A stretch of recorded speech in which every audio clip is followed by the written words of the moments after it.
Berbicara soal musik dan juga lagu bagi anak-anak ini sudah jarang sekali dinikmati oleh anak-anak. Tak seperti di era 90-an ya dan juga di awal tahun 2000, lagu bagi anak saat ini jarang sekali diperdengarkan. Namun di tangan Melia Lustoyo Putro, lagu anak kembali dipopulerkan agar anak-anak mendapatkan hiburan sesuai peruntukan umurnya. Satu-satu aku sayang ibu. Ada yang mengenal lagu ini Juga sayang ayah. Tiga, atau lagu ini. lutut kaki, ketawa. Kalau Anda lahir di tahun 90-an mungkin familiar ya dengan lagu anak-anak ini. Yang Lagu-lagu anak ini menjadi musik favorit bagi anak-anak di zaman dulu. Lalu bagaimana dengan anak-anak zaman sekarang? pada hari Minggu Di tangan Melia Lustojo Putro, lagu anak kembali dipopulerkan lewat aplikasi digital bernama Bintang Kecil. Melia membuat aplikasi ini agar anak-anak mendapatkan hiburan musik sesuai dengan peruntukan umurnya. Setidaknya ada 700 lagu anak dari masa ke masa di aplikasi ini. Selain memberikan hiburan musik, aplikasi ini juga memberikan fasilitas belajar bagi anak-anak secara daring.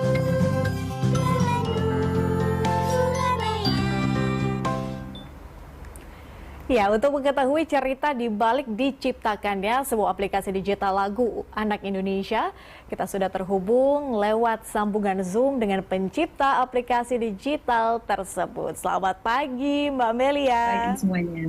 Oke, baik Mbak Melia, semoga dalam keadaan sehat.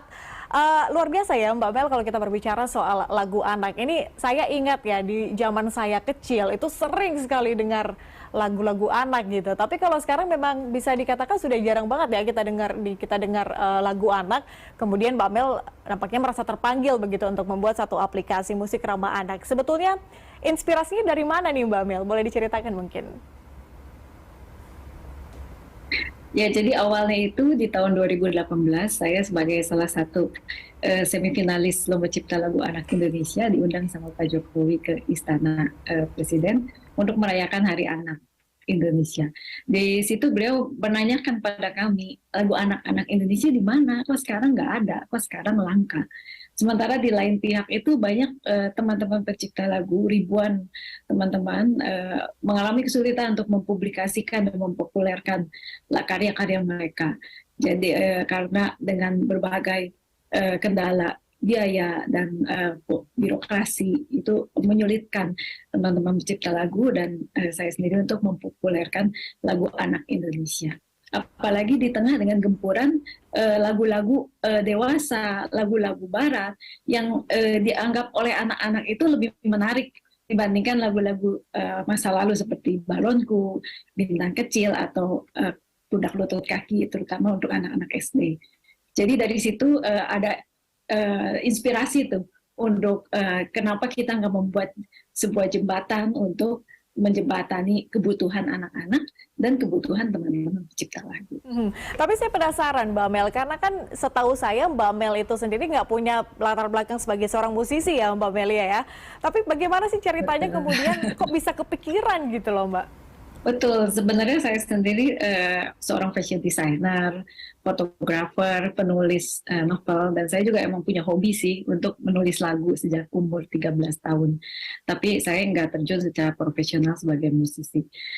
Jadi belakangan itu menciptakan lagu anak-anak, terutama untuk anak-anak saya sendiri itu menjadi rutin, di mana pada saat mereka mulai belajar berjalan, mulai sekolah, itu kita jadi ada inspirasi untuk membuat lagu-lagu. Dan lagu-lagu anak itu nilai-nilainya, liriknya mengandung nilai-nilai yang positif.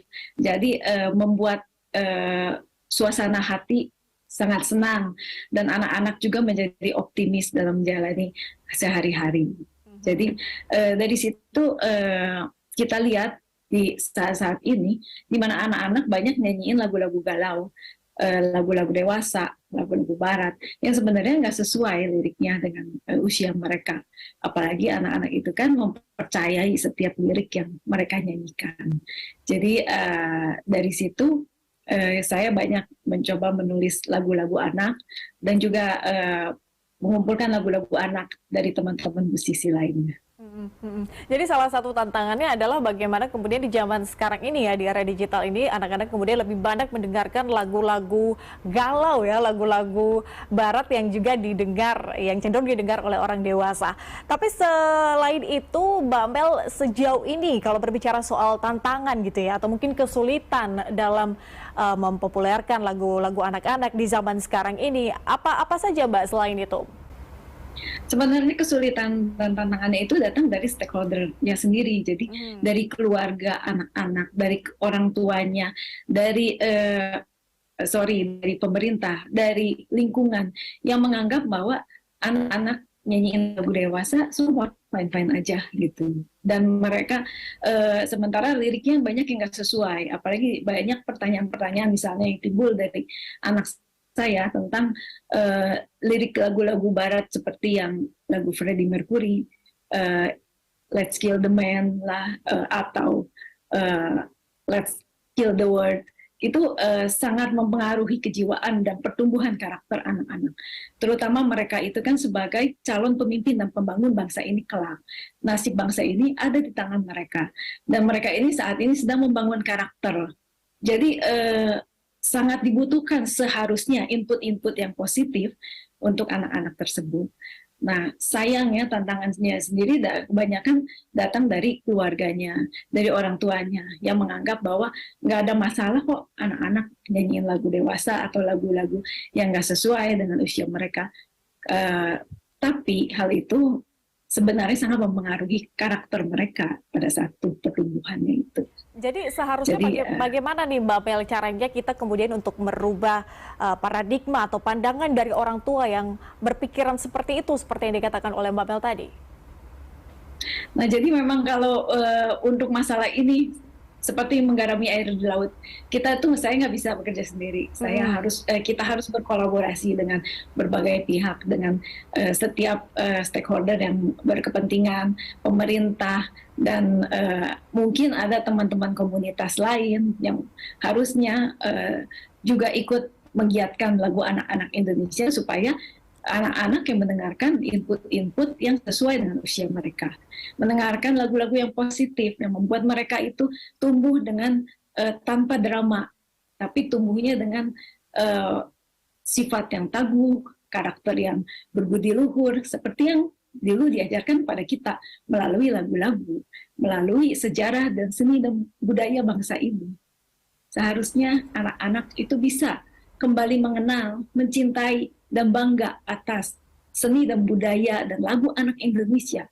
Bukannya kalau saat ini mereka lebih banyak bangga sama budaya bangsa lain. Seperti Bintang Kecil saat ini mengadakan lomba bakat.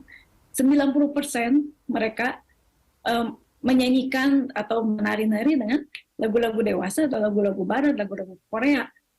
Sayangnya nggak sesuai gitu dengan usia mereka, dengan pertumbuhan karakter mereka. Oke, tadi harus benar-benar ada kolaborasi di sini ya Mbak ya, itu yang kemudian dibutuhkan untuk mempopulerkan kembali lagu anak-anak. Tapi sejauh ini bagaimana Mbak Mel melihat kemudian perkembangan musik anak di Indonesia? Seberapa pesat sih sebetulnya perkembangannya, atau malah semakin kesini kok semakin sedikit gitu ya lagu anak-anak baru paling tidak yang diciptakan? Sebenarnya banyak sekali Mbak, cuma sayangnya nggak dikenal dan nggak berkembang di masyarakat gitu. Sementara teman-teman pencipta lagu sangat produktif menciptakan lagu anak-anak, karena lagu-lagu anak-anak itu sangat memotivasi, membuat semangat.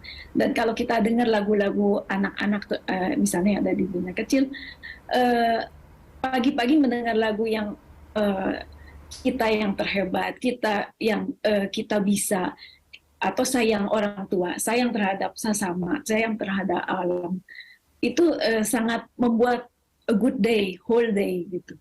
Jadi sebenarnya lagu-lagu itu banyak, cuma sayangnya nggak nyampe ke anak-anak atau nggak disampaikan ke anak-anak karena adanya bombardir dari kebudayaan import atau lagu-lagu dewasa yang mereka anggap lebih keren, kata-katanya lebih banyak dramanya. Jadi anak-anak mungkin nggak nyampe gitu antara Iya. lagu-lagu yang diciptakan oleh teman-teman dengan nggak sampai ke ruang-ruang keluarga Indonesia. Mhm, Sayangnya mhm. gitu. Oke, kalau kalau Mbak Mel sendiri sejauh ini kolaborasinya dengan pihak-pihak terkait, dengan stakeholder terkait seperti apa, Mbak? Atau mungkin ini ya, kolaborasi dengan musisi-musisi mungkin ya, dalam hal kemudian aplikasi musik ramah anak ini, dalam hal mempopulerkan kembali lagu anak-anak itu tadi yang sudah nampaknya udah mulai punah ya, tapi sebenarnya banyak banget sebetulnya. Betul Mbak, jadi sayangnya kebudayaan Indonesia terutama ya, mungkin dalam satu generasi itu akan punah karena anak-anak ini udah nggak mengenal lagi tentang kebudayaan Indonesia, tentang seni di Indonesia, dongeng-dongeng Indonesia itu udah nggak dikenal sama mereka. Jadi saat ini kalau Bintang Kecil tuh kita berkolaborasi dengan semua yang bisa mempunyai segmen yang sama. Misalnya dengan segmen anak-anak, kita bekerja sama dengan Kaseto Homeschooling, dengan Kaseto, Purwacaraka. Kita juga berusaha untuk bekerja sama dengan sesama startup, dengan pemerintah, para craft, Kemendikbud, dan lain-lain. Setiap saat ada kesempatan, kita membuka peluang untuk kolaborasi. Karena nggak akan bisa kita berjalan sendiri. Mhm. Terakhir, Mbak Mel, cita-cita Mbak Melia sendiri terhadap musik anak Indonesia ke depannya seperti apa kira-kira? Apa yang harus ditingkatkan, apa yang harus kemudian digalakkan, baik itu dari pemerintah mungkin atau dari stakeholder terkait? Apa-apa cita-cita dari Mbak Mel sendiri? Pastinya cita-cita mimpi saya itu di mana lagu anak Indonesia itu bisa tergaung lagi di tengah keluarga Indonesia. Di ruang-ruang publik ada lagu-lagu anak, di mall-mall, di taman-taman bermain. Itu di setelnya lagu anak-anak Indonesia yang bernilai positif, yang keren-keren, lagu-lagu terbaru dari teman-teman musisi. Sehingga anak-anak itu juga mendapatkan input-input yang positif setiap hari. Dan anak-anak ini sedang mengembangkan karakter dan bakatnya mereka untuk kelak menjadi pemimpin dan pembangun bangsa ini. Dan Bintang Kecil, kami berusaha untuk memberikan wadah kepada mereka untuk bisa mengeluarkan potensi-potensi bakat itu, agar kita bisa menciptakan bintang-bintang besar melalui Bintang Kecil. Tapi ya Amin. tentu kita perlu sinergi, Mhm. dan sinergi itu yang sangat dibutuhkan. Dan mimpi saya ke depan adalah anak-anak bisa mengenal, mencintai, dan bangga atas seni dan budayanya, dan bisa membangun bangsa ini dengan nilai-nilai luhur bangsa Indonesia. Baik, harus ada sinergi, kemudian juga kolaborasi gitu ya, karena dalam mempopulerkan kembali lagu anak-anak ini nggak bisa nih sendirian ya Mbak Mel, tapi benar-benar harus ada kerjasama dari berbagai pihak. Terima kasih Mbak Melia sudah bergabung bersama dengan kami, kita aminkan semua tadi ya cita-citanya, dan pastinya harapan kita adalah lagu anak-anak ini tidak akan pernah punah, atau bahkan makin dikenal oleh anak-anak zaman sekarang. Terima kasih sekali lagi Mbak Mel, selamat pagi. Terima kasih.